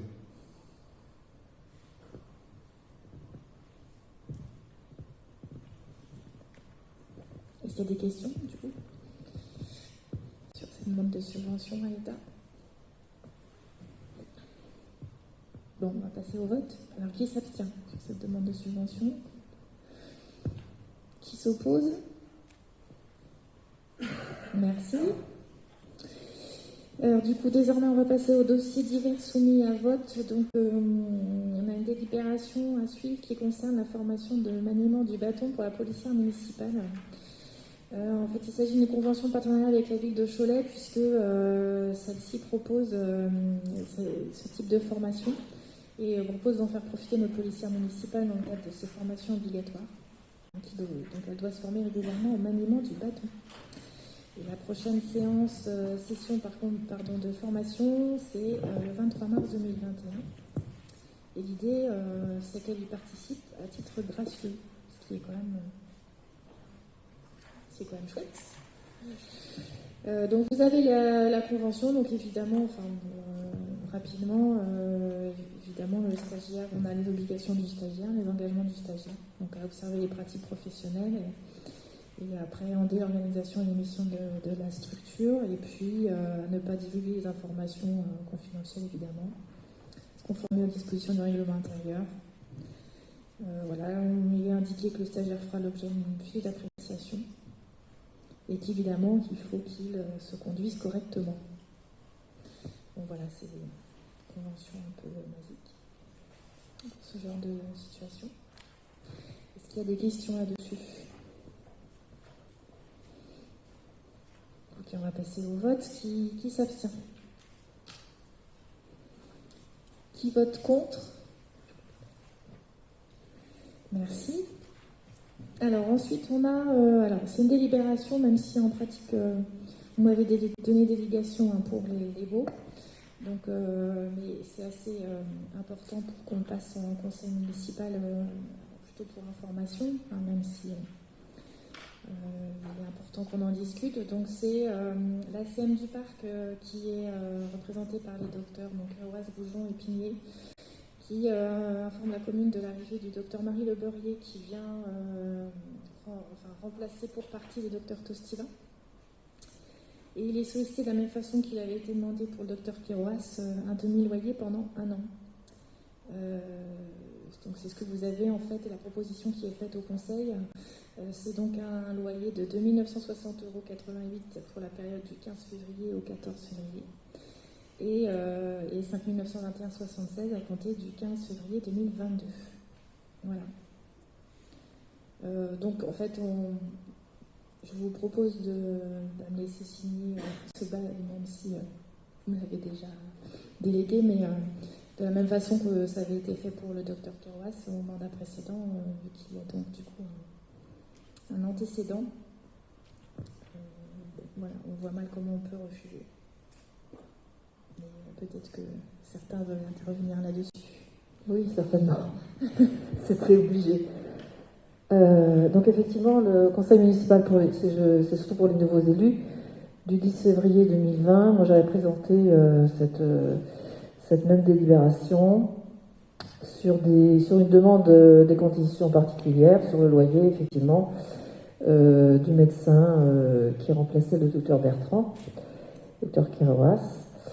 Et donc, force de constat, on a pu constater que cette validation avait permis de pérenniser son installation, qui avait été salvatrice, notamment sur la période du Covid 2020, et puis suite au départ des médecins de Béligné. Donc, l'accès aux soins, c'est quand même encore une préoccupation et une priorité. On n'est pas les seuls concernés, bien sûr, autour de nous, il y a des communes qui sont très impactées. Donc aujourd'hui, tous les médecins, tous les patients, tous les habitants n'ont pas de médecin traitant ou référent. Donc évidemment, c'est une très bonne nouvelle que d'apprendre l'arrivée d'un jeune médecin sur le territoire. Donc j'aurais aussi rappelé qu'il faudra trouver un équilibre sur le territoire, puisqu'on a aussi le cabinet de Béligné. La patientèle devrait retrouver à nouveau, j'espère, des professionnels pour être soignés. Et puis derrière tout ça, il y a quand même sur le territoire les enjeux de nos 2 pharmacies. Donc c'est quand même une richesse, il ne faudrait absolument pas qu'on perde ce service.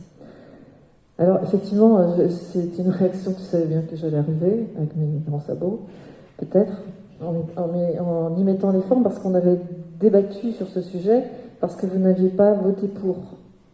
Alors effectivement, il y avait aussi des questionnements sur la concurrence, sur tout ça.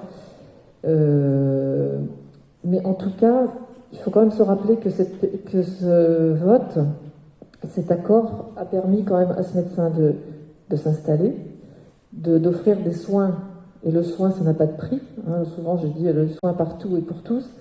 Et voilà, c'était une des conditions aussi pour qu'elle s'installe. On peut parler ça avait été évoqué, le chantage, tout ce qu'on veut, mais il n'empêche qu'on a quand même été bien content d'avoir ce médecin en plus sur l'équipe. Alors voilà, c'est aujourd'hui, quel va être votre avis justement pour voter sur cette demande? Alors si on propose de le voter, c'est qu'on ait un avis favorable, justement, parce qu'il y a un antécédent qui a été pris. Donc on voit mal comment on peut ne pas dire oui. Et puis la situation s'étant fortement dégradée sur l'accès aux soins, évidemment que c'est ce qui vous est proposé, hein, de baisser ce loyer de moitié pendant 1 an. Alors en effet, peut-être que les anciens élus vont pouvoir intervenir, mais on n'avait pas voté pour, on n'avait pas voté contre, on s'était abstenu, parce qu'en effet, ça représente un peu l'impression d'être pris entre deux feux, hein, c'est-à-dire évidemment qu'on veut que les médecins restent. On a souvent dit c'est pas la compétence de la commune, et je l'ai souvent dit moi aussi, je suis attachée à l'accès équitable aux soins, et je pense que si les communes commencent à mettre le doigt dans les financements, quelle que soit la collectivité, on va vite arriver, en fait, les collectivités riches qui vont pouvoir financer et celles qui ne le sont pas, qui ne pourront pas. C'est pour ça que pour moi, c'est vraiment une question au niveau de l'État. Après, une fois qu'on a dit ça, on n'a pas réglé, puisqu'on voit bien qu'on a pu interpeller,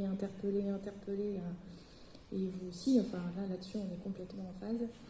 Ça ne change pas grand-chose, puisqu'on est sur un modèle libéral, et puis parce qu'on ne peut pas obliger les médecins à s'installer à un endroit et pas à un autre. Donc après, pour répondre sur comment on fait pour maintenir l'accès aux soins, y compris à Béligné, donc là vous avez vu qu'il y a une étude qui est lancée par la Compa, qu'on a sollicité avec Jean-Yves et puis Maurice, et puis Rémi au titre du conseil de surveillance de l'hôpital, parce qu'en fait la charge se déporte à l'hôpital. Il y a eu un scénario, vous le savez aussi, hein, qu'on a étudié avec l'hôpital de salariat des médecins qui n'a pas fonctionné. Donc cette étude-là, elle est faite pour identifier les leviers qui seraient favorables à l'installation de médecins. Après, moi, la question que je me pose, c'est jusqu'où on est prêt à aller, quoi, parce que est-ce qu'on va dire oui à tout, à ce qui nous est demandé? C'est la question. On a la preuve que sans étude de la Compa, parce qu'on faisait partie de la commission santé, on va faire une étude, oui, pour voir quels sont les freins des installations professionnelles. D'accord, on va faire un constat, on les connaît, on connaît certaines raisons. Mais là, on a la preuve, si tu veux, qu'on peut quand même, il y a quand même des médecins qui sont intéressés et qu'on peut installer. Ceci dit, l'installation se fait au sein d'une équipe. Oui. C'est pour ça qu'il faut objectiver via cette étude. Alors je suis d'accord, on sait déjà. Mais en fait, il s'agit d'être objectivé sur tout le territoire de la Compa, parce que même si c'est un sujet qui est parti de l'Est, de la Compa, on voit bien que l'Ouest commence à y être confronté. Ce qui est bien indiqué par les médecins, puisque dans le cadre de la charte de santé, peut-être qu'Hélène voudra intervenir, c'est aussi le travail en équipe bien oui, plus qu'avant. Je sais bien. Mais justement, cette charte qu'on a mise en place, c'est aussi de faire un travail d'équipe et de multisite et d'une réflexion globale. C'était ce qu'on avait fait, qui avait été balayé. Et après, on est revenu 2 ans après, parce qu'on s'est dit, ah bah oui, tiens, finalement, on peut peut-être travailler. Donc, effectivement, c'est pas... Moi, j'entends bien que la Compa, et je connais bien, mais c'est aussi là.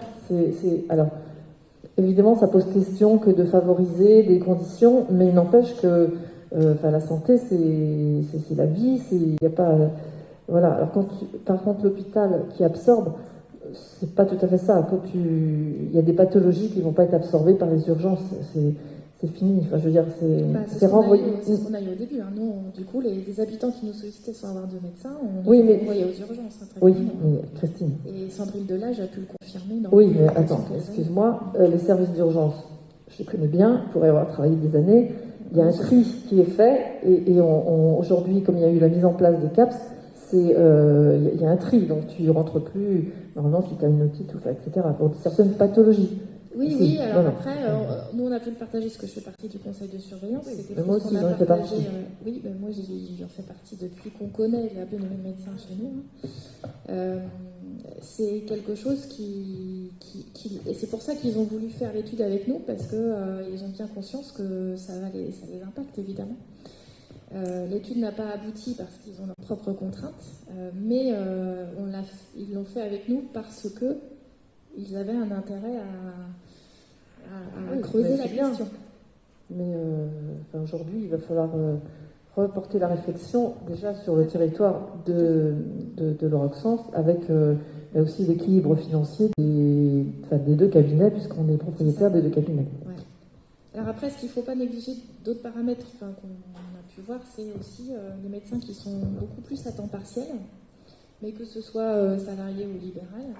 Et du coup, travailler en équipe dans des cabinets peut-être plus petits devient compliqué, puisqu'en fait, au lieu de travailler, on se croise. Donc c'est tout ça qu'il faut prendre en compte. Il ne faut pas tout attendre des études. Ah, je suis d'accord avec toi. Ce qu'on attend aussi, c'est l'organisation, tu sais, le CTPS, je vais arriver à donc l'organisation des professionnels de santé sur le territoire du Pays Nancy, pour qu'on puisse avoir des interlocuteurs et qu'ils puissent s'organiser entre eux aussi, pour qu'on puisse travailler ensemble là sur ce maillage que l'on doit avoir sur le Pays Nancy. Et concernant les médecins, je suis d'accord, si on ne s'était pas bougé sur Varane, on n'aurait pas Marie Lelourier aujourd'hui. C'est vraiment les médecins en travail, en collaboration avec les services d'Hélène et de nous-mêmes, là, qui avons fait que par la publicité, par les relances, on a obtenu un médecin. C'est sûr que ce n'est pas la compas qui nous a aidés sur ce docteur-là. Mais ça n'empêche pas qu'il faut qu'on travaille au niveau compas pour récupérer les médecins, parce que la problématique va se poser à coup fait. Dans 6 mois, 1 an, ils n'ont plus de médecin. Ou dont le médecin est parti sans donner de nouvelles. Et après, c'est une question, mais qu'on avait partagé ensemble, tout ce qu'on est en train de dire. Comment le valide, c'est d'éviter de se faire concurrence entre nous aussi au sein de l'Interco, puisque c'est déjà des choses que tu avais vécues, Marie-Madeleine, d'où l'intérêt de travailler en... Parce qu'en fait, très clairement, c'est ce qu'on nous dit, nous, on va aller chercher ailleurs des loyers moins importants, juste à côté, donc l'idée, c'est de ne pas se faire concurrence entre nous, déjà. Donc la preuve, Philippe, que tu avais dit lors de cet échange, que tu ne trouvais pas normal qu'un médecin ne s'engage pas davantage. Donc aujourd'hui, c'est pas tout à fait vrai. Je pense que je reprends ta parole pour constater que les médecins s'engagent vraiment. Mais je suis toujours conforme à ma parole. Je ne trouve pas ça normal que des gens qui ont fait 10 ans d'études ne soient pas... Il n'y a pas une décision d'État qui les oblige à rendre un service à la collectivité. Mais on n'est pas prêt que ça bouge, puisque parmi les députés, la plupart sont en profession libérale. Alors, moi je voulais... D'ailleurs, pour information, il y a la sénatrice Meunier qu'on a eue en visio régulièrement là, avec les élus du Pays Nancy. Elle posera la question au ministre de la Santé demain matin. Donc on verra sa réponse. Moi, j'aurais aimé que tu penses ton propos en disant... bien aux élus de l'année dernière d'avoir veillé ou d'avoir préservé Mme Carroisse, parce qu'à cette époque-là, elle n'était pas sûre qu'elle reste, et c'est bien l'action des élus qui a fait qu'elle est restée. Après, je pense qu'il faut, j'entends les études, j'entends tout ça, mais c'est aussi un petit peu de parade pour ne pas dire qu'on ne fait rien, comme ça on montre devant tout le monde qu'on fait quelque chose. En fait, c'est assez mathématique, on a aujourd'hui moins de médecins qui demandent, inévitablement, ils choisissent. C'est comme ça. Et en plus, on a une profession qui s'est féminisée avec un temps de travail Donc, et c'est important, parce que là-dessus, tu l'as dit, il ne faut pas se concurrencer, c'est stupide de se concurrencer. Mais c'est important de travailler aussi en collaboration avec tout le monde. Que ce soit la région, le département, même s'il n'y a pas de structure qui ont la compétence totale. Ce sont des compétences additionnées. Et je pense qu'il faut travailler de concert avec toutes les collectivités pour trouver des médecins. Mais ce que je veux dire, c'est qu'il ne faut pas se jeter le ballon ou vouloir récupérer les draps à soir. Dans le cas, tout à l'heure, quand tu démarres, tu dis, parce qu'on l'a fait l'année dernière, il faut qu'on le fasse cette année. Ben, certes, on peut avoir nos valeurs, moi aussi je les partage, mais après, il y a un contexte. Et on sait bien qu'aujourd'hui, le médecin lambda, aujourd'hui, partout où il va, il peut demander beaucoup plus parce qu'il est sollicité. Mais moi, je pense qu'il ne faut pas s'enlever de la tête que peut-être que demain et sur un court terme, il faudra que la collectivité, ou quand je dis la collectivité, c'est pas forcément la commune, où les collectivités participent pour avoir des médecins. C'est-à-dire que ça devient, le médecin est un service public. Donc par rapport à ça, moi, franchement, je ne serais pas gêné que demain, la collectivité mette de l'argent pour avoir des médecins. Comment ? Pourquoi cette profession et pas d'autres ? Parce qu'aujourd'hui, c'est un héritage. Mais je pense que ça ne durera pas, parce qu'aujourd'hui, le numéro de clausus a été modifié, mais l'inertie est longue. Il faudra peut-être, je ne sais pas, moi, 5 ou 10 ans pour que ça change. Mais en attendant, on n'a rien. Et comment tu assures le service auprès de tes habitants ? Alors, sur l'étude, alors peut-être que pour toi, elle ne sert à rien, mais justement, nous, ce qu'on a souhaité, c'est qu'il y ait le conseil régional, l'ARS, la CPAM, qui soient présents, donc dans le comité de pilotage, c'est le cas, pour réfléchir ensemble à ce que l'on peut faire, peut-être des financements, peut-être, voilà. Moi, je suis quand même toujours interpellée par le fait que, quelle que soit la collectivité qui financera ça, on ne sera pas en mesure de garantir l'équité d'accès aux soins de façon équitable sur tout le territoire. Et ça, c'est pour ça que... Alors, Hélène va intervenir sur tout ce qu'on a pu faire. C'est pour ça qu'on continue à interpeller au-dessus parce que, et on n'est pas les seuls, hein, puisqu'on peut voir partout des communes sans médecin, etc. On n'est pas les seuls, il y a même des communes qui paraissent attractives, hein, qui sont en bord de mer aussi, ou qui sont, voilà. On pourrait dire qu'il n'y a pas de souci apparent. Alors il y a l'histoire du numerus clausus, ça on est d'accord aussi, alors, mais le temps qu'on ait un médecin, c'est long. Mais il faut avoir des actions sur le territoire, mais il faut les avoir plus haut, parce que si dans 10 ans, en gros, les collectivités riches, peut-être conseil régional, ont des médecins, mais d'autres n'en ont pas, peut-être que c'est ma fibre service public, mais voilà. Vas-y. Alors moi, du coup, je voulais pas forcément intervenir sur peut-être le passé, même si je suis tout à fait d'accord. Peut-être que moi, j'aurais été élue à l'époque où la question s'est posée, peut-être que j'aurais voté cette baisse de loyer aussi. C'est-à-dire que j'identifie de toute façon la difficulté qu'on a sur nos communes à faire venir des professionnels. Et aujourd'hui, quand on regarde, alors vous y êtes pour quelque chose, je pense que collectivement on est pour quelque chose, et c'est pas le débat ce soir.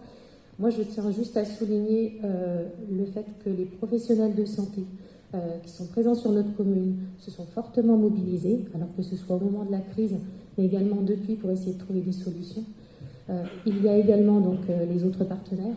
Et puis je tiens aussi à souligner la participation des habitants qui se sont quand même fortement mobilisés pour la pétition qui a pu essayer d'être mise en ligne, parce que je trouvais que c'était important qu'il faille leur donner la possibilité de s'exprimer, parce que ce sont les premières personnes qui se retrouvent en difficulté quand il n'y a pas de professionnels de santé. Et ce soir, publiquement, il faut leur dire merci aussi. Peut-être que pour le moment, ça n'a pas fait bouger les choses, mais au moins, ils ont eu la possibilité de s'exprimer sur ces difficultés qu'ils rencontrent au quotidien. Donc, la pétition a recueilli plus de 1500 signataires. Et du coup, le courrier a été envoyé. Nous n'avons pas aujourd'hui encore de réponse, donc je prends l'engagement là ce soir de ressolliciter les personnes qui ont été destinataires de ce courrier, parce que je trouve qu'il faut qu'on soit à la hauteur aussi de la mobilisation des habitants. Et on tiendra la population au courant des résultats si on en a. Si il y en a certains qui daignent peut-être nous répondre, et il faudra qu'on fasse le relais avec les députés et les sénateurs qui ont été également mobilisés. Et vraiment, le cabinet médical et les professionnels, en termes d'échange, c'est vrai qu'on ne parle pas là ce soir de la vaccination, mais il faut voir aussi tout le contexte qu'il y a autour. Il faut saluer leur engagement au quotidien sur ce qui se passe. Et ce soir, le message qui est envoyé sur le fait de baisser les loyers, je trouve que c'est un message d'encouragement et de soutien vis-à-vis de la profession qui actuellement est quand même assez malmenée par le contexte sanitaire.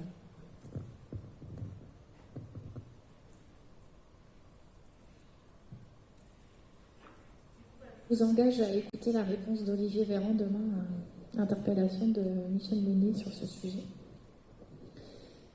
Est-ce qu'il y avait d'autres remarques là-dessus? Bon, du coup, je vous propose qu'on le vote, même si de toute façon j'ai délégation, mais je pense que c'est important. Alors, qui s'abstient là-dessus? Qui est contre? Merci. Alors ensuite, une délibération sur les spectacles annulés suite à la crise sanitaire relative au paiement solidaire. Sébastien.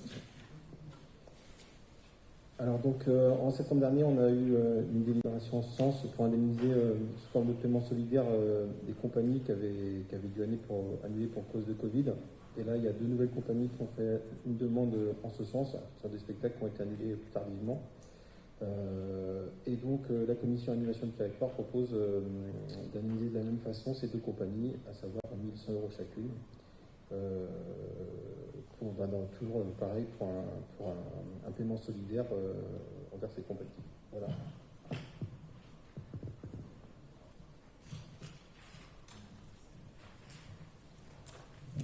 Il y avait des remarques ou des questions là-dessus? Non, donc on va passer au vote. Qui s'abstient? Qui s'oppose?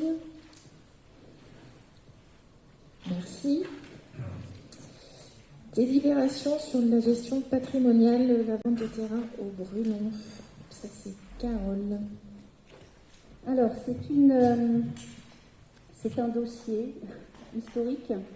Dans la délibération, on vous rappelle que 2 précédentes délibérations ont été votées en 2015 et en 2019 sur cette proposition d'acquisition d'une parcelle à Varade, on le dit les Brulons, la parcelle XA65 qui de 2000 m² avait été à peu près de mémoire, avait été réduite à 278 m² pour un prix de vente de 800 €. Lors de notre installation, suite à notre installation, on a découvert que cette société TDF avait donc payait d'ores et déjà une redevance en fait pour l'utilisation de cette parcelle dont il demandait l'acquisition à la commune autour de 2500 € par an, puisqu'il s'agit d'un pylône pour les télécommunications installées sur cette parcelle. Alors, on a engagé une négociation avec la société TDF qui a accepté de revoir son prix de vente à la hausse, puisque il propose, on a proposé et négocié un prix, on a négocié un prix de 20 000 € pour cette même parcelle, donc de 278 m², qui permet d'envisager une compensation en fait de la redevance que évidemment il n'acquitterait plus puisqu'il deviendrait propriétaire de la parcelle. Donc il est proposé au conseil municipal d'émettre un avis favorable à la vente de la parcelle, donc d'une superficie de 278 m², et de fixer le prix de vente à 20 000 €, donc de modifier le prix de vente par rapport à la précédente délibération.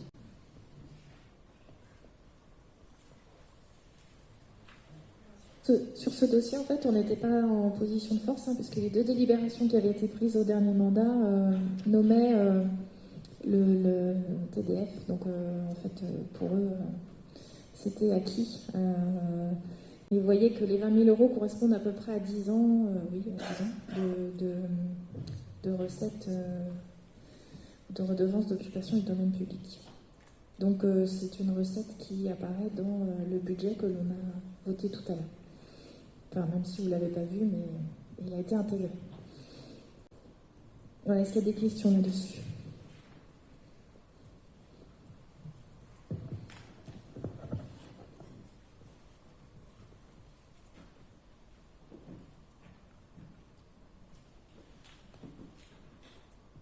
Il n'y a pas de questions, Claude? Je pense... Non, c'est bon. Excuse-moi, je pensais que tu avais pris. Est-ce qu'il y a d'autres questions ou des remarques? Bon, on va passer au vote. Est-ce qu'on attend que Yann revienne? Non, c'est bon? Il vote pour. Oh, ouais. Magnifique. Donc, qui s'abstient? Qui vote contre? Merci. Alors, on arrive au terme du conseil. Donc là, on a tenu les délais, c'est bien. Il y a une information que je voulais vous donner suite. On vous a sollicité, vous savez, pour les référents que demande la COMPA sur la commission environnement. Donc, suite au retour que l'on a pu avoir, puisqu'en fait la proposition c'était un référent, on va demander à en avoir deux. Parce que initialement, je ne sais pas si vous vous souvenez, pour les anciens élus, les vieux, là, pour les déchets, on en avait 4, on avait une par commune déléguée. Donc l'idée, c'est de dire on est quand même une commune nouvelle avec donc, une plus grosse commune. Donc d'en solliciter 2 et ça permet aussi, en fonction des réunions, parce qu'elles peuvent être dans la journée, visiblement, de s'assurer qu'il y a au moins un élu de Loire-Auxances qui sera présent. Donc en fonction des retours que j'ai pu avoir, qu'on a pu avoir avec les services, on vous propose pour la gestion des déchets Laurent Rousseau et donc Paul Saurin. Pour l'assainissement, Pascal Vincent et Sophie Gauthier. Pour la gestion des milieux aquatiques et prévention inondation, François Gentilhomme et Jean-Luc Gagné. Et pour la transition énergétique biodiversité, deux Pascal Vincent et Pascal Cluzot. Voilà. Est-ce qu'il y a des remarques là-dessus? Et donc du coup, au même titre qu'on dans les activités de la COMPA, en fonction des réunions qui auront lieu, il y aura un retour qui sera fait en conseil municipal. Voilà. Est-ce qu'il y avait des interventions en fin de conseil? Sachant qu'il est presque 22h. Donc, le prochain conseil municipal, c'est le 19 avril. Voilà. Merci à tous. Réchauffez-vous bien en rentrant. Désolée pour les conditions de ce soir. Bonne soirée à tous.